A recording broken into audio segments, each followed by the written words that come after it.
least you showed up. Jake Moffitt didn't. Oh, well. There you go. Be glad you were at least here for that. I am here. Now, this song, all these songs, I'm amazed they were recorded outside. How did you deal with elements?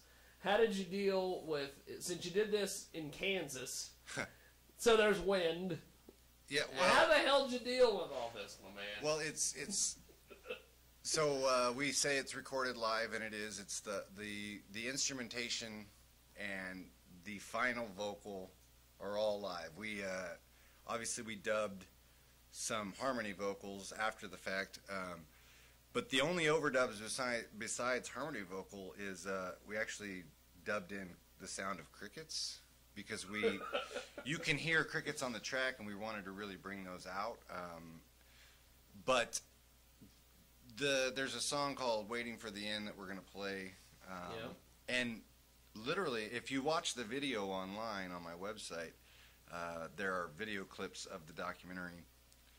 And during the recording of "Waiting for the End," I would say the wind gusts were 40 to 45 miles an hour. I mean, it was it was huge. It was loud. You can see the wind wreaking havoc. And I say to Brian, the producer, I say, so I can hear wind in my headphones, dude. Like, this is going to sound awful. And he says, "Oh, just trust me." And I'm like, okay. Oh, okay. So we keep doing what we're doing, and I'm like, no, man, it's like really bad. Like, he says, just trust me. And I'm like, okay. So we take the tracks home, and he starts mixing, doing his magic to it, and he hands me some headphones and says, "Listen to this." And so I listened to it, and I was like, wow. I didn't hear any wind. I said, "Where'd the wind go?" And he says, "I just EQ'd it out." And I'm just like, yeah, okay. Isn't that nice? Yeah. You just, so that's the only, like, you know, Hollywood magic that's been put on it is we took some wind out. Wow. But other than that, as you watch the videos, you are seeing a band. The track you are hearing is the band being recorded live outside, and you won't believe it. You won't. Everyone that my friends that have looked at some of this material, they've said, "There's no way this is recorded outside." I said, "Dude, it was recorded outside."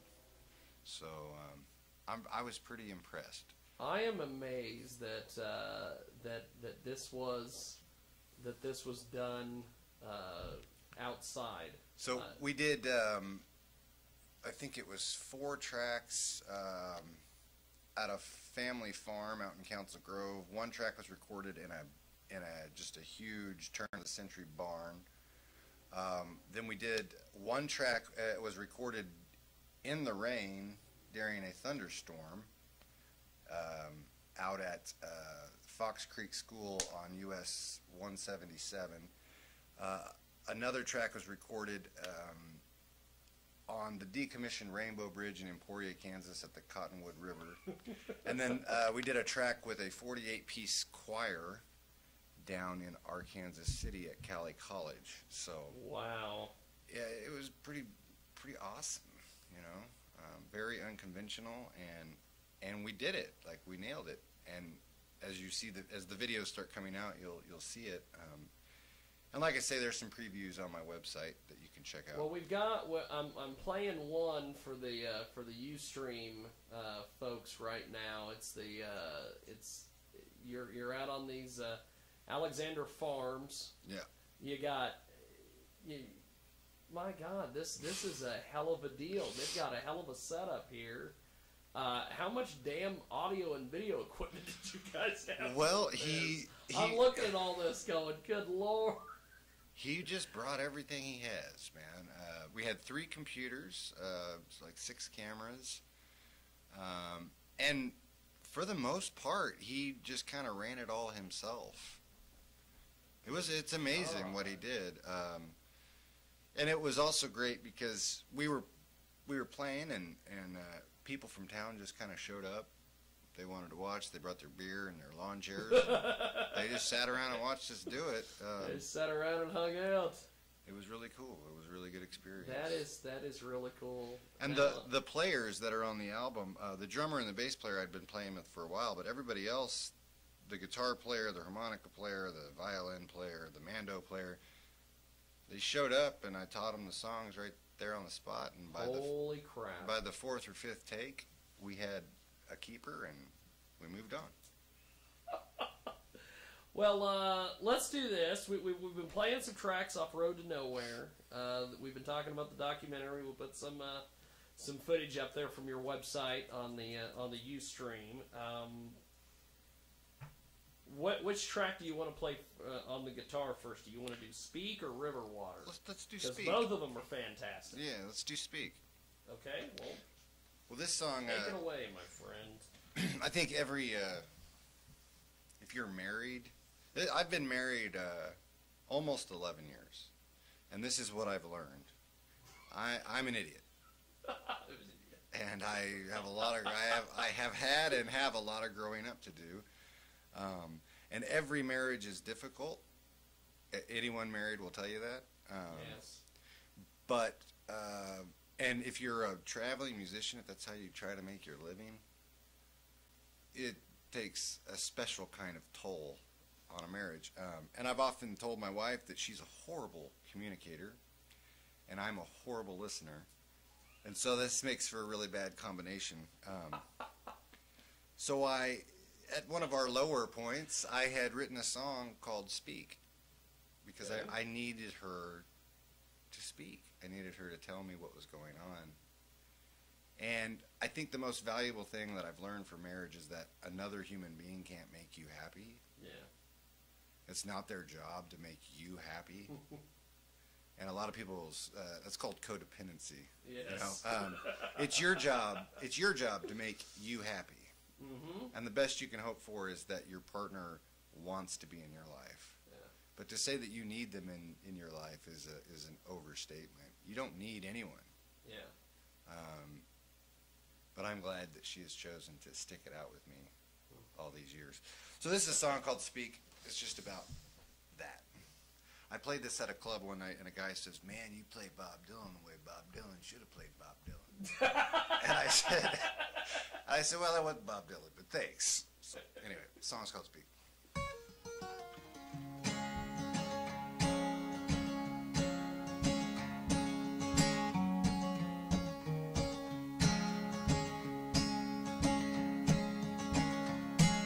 If you know something that I don't, now would be the time to tell me. I don't know which way to go, and I don't want you to leave without me. No, I don't want you to leave without me. I know that you're tired of the road you're on, and you need to make a change. For your sake, I hope it doesn't take too long for you to find your way.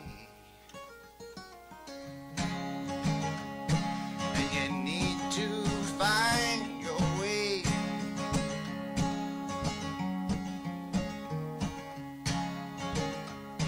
And if you want something that I don't, well, now would be the time to tell me.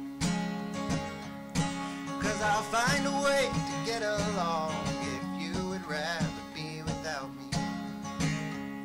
But I don't want you to leave without me. I know that you're tired of the road we're on, and you're needing me to change.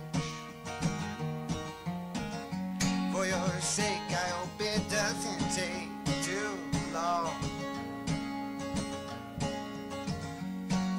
for me to find my way. And I need to find my way.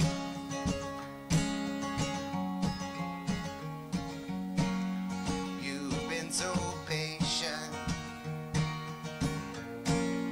I've been weak. And there's so many things you need to say. If you could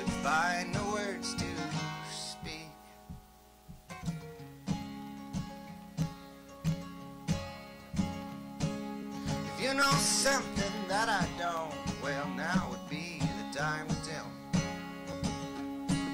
I'll find a way to get along if you would rather be without me.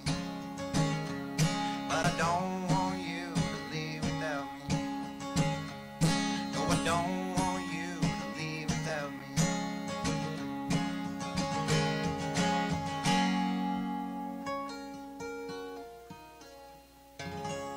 Wow. I'll tell you, what you can do with a guitar is fantastic. Oh, thanks, man. That is, wow. We've got Jonathan Flake with us today. Road to Nowhere is now available. JonathanFlake.com is the website. And there's a documentary. We put some footage up on Ustream earlier. You can watch more clips and things at JonathanFlake.com. Jonathan is doing some amazing stuff. He's playing the Metro this evening. You've got some festivals coming up. Tell me a little bit about those. Well, we're going to be doing a tour. We're going to be hitting Missouri and Arkansas. We're going to start actually in Wichita at everybody's favorite dive, man, Kirby's. So we're going to be going. I was waiting for you to say the donut hole. I was there the other day. Yeah. That's an odd little place. Oh, that's a great little place. I like the donut hole Yeah. because you just walk in. There's this huge stage, and it's like, where the hell is the actual donut place? Yeah. You go down the hallway. Yeah, yeah. That is the. That's one of my favorite places to play. No, we're going to be starting in Wichita at Kirby's Beer Store, and then That's cool. we're going to be doing Joplin and going down to Texarkana, Arkansas, then on over to Conway, Arkansas at Bear's Den, and then we're going to end it at the Block Street Block Party in Fayetteville, Arkansas. Wow. We'll be playing with, one band that I'm really excited to play with again is Sean James and the Shapeshifters out of Fayetteville. That's cool. We shared a bill with them at Kirby's several months ago, and they're a band to look out for. They're a really great band, playing real music. So we're excited about heading down to Arkansas, and then we're going to end the month off with the Pump House in Wichita, and then a private show actually in Newton. So That's cool. it's going to be a nice month. Looking forward to it. And then let's see, you're going to be now. I'm looking at your calendar here. Mm-hmm. I love all of these places, but I'm like thinking, how do you play music at an Applebee's? See, here's a funny Have thing. you ever done this? Yeah. Oh, yeah. Definitely. I did karaoke at an Applebee's one time, but I've never seen anybody play music. I think it would be the coolest thing. So the franchise that owns several of the Applebee's in the area, like Yeah. I do Topeka on Monday nights, and then I do Emporia a lot of Fridays when I don't have anything else That is really booked. cool. And I just set up and play, man.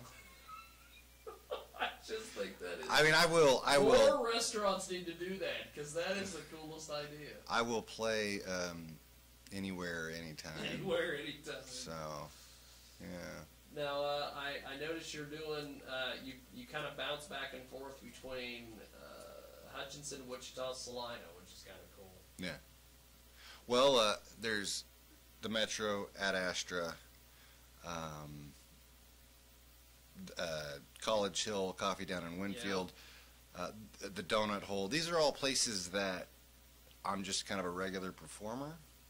So every couple of months, I'm going to be playing these spots throughout the year. So I'm booked through December at several That's of these really cool. several of these places, and then other. So those are all solo shows, and then I've got a lot of band shows as well. Yeah. And I play with a band we call ourselves Jonathan Flake and the Flint Hills because That's cool. we're from the Flint Hills. So Yeah. I'm not from there, but that's where I'm living. And I'll tell you what, I grew up down in Ark City. Yeah. And I left for California back in 2006, and I was gone a while. And we moved. My wife and I moved back, and we just kind of ended up in Emporia. Yeah.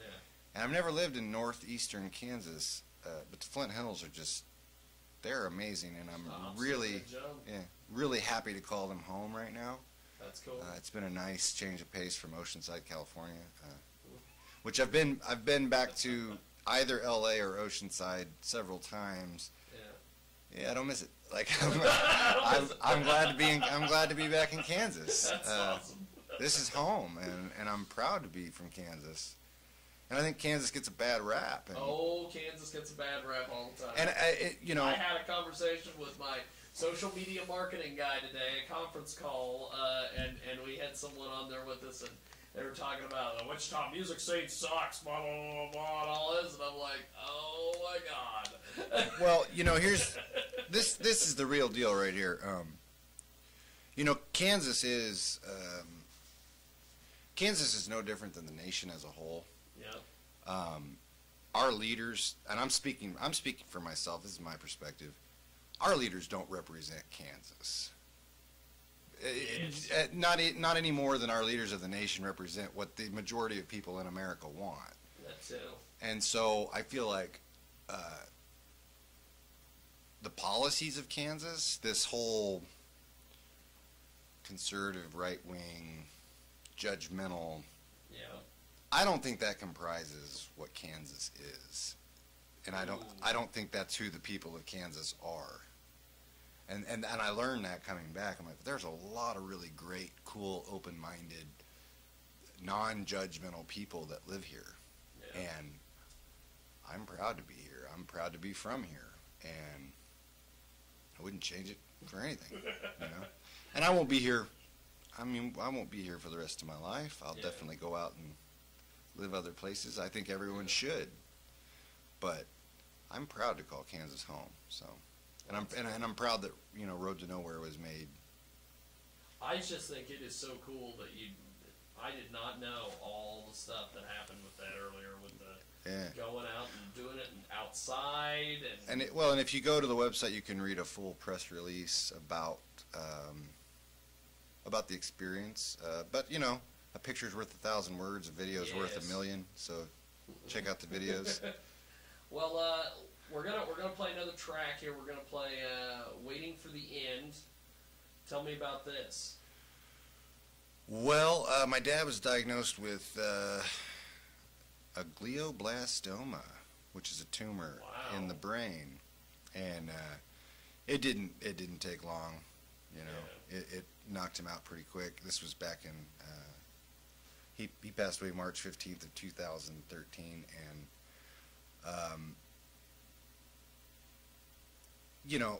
the original content of the song was about. I watched the guy waiting for the end. Yeah. Laying in a bed, waiting for the end to come. But on a much broader scale, it's about go out and live your life, man. Yeah. Like, get busy living or get busy dying. We've all heard that. Don't end up wishing you'd done something. Yeah. Just go do it. Yeah. And take it from me, like, don't worry about how much money you have. Don't worry about how much resources you appear to have. What you need will show up. And we had a saying as we were making this project: less talking plus more doing equals more magic. And it's just true. That is really cool. You go out. You go out and do, fantastic. and things will happen for you. Yeah. So the song "Waiting for the End," it's just a blues song that's been written 1,000,000 times, but I think it's a wonderful track. Well, let's do this. Let's play that. When we come back, we are going to finish chatting with Jonathan about all sorts of different things, and we're going to have him play "River Water," which is a fantastic, fantastic song. But here's "Waiting for the End" here on KJagRadio.com.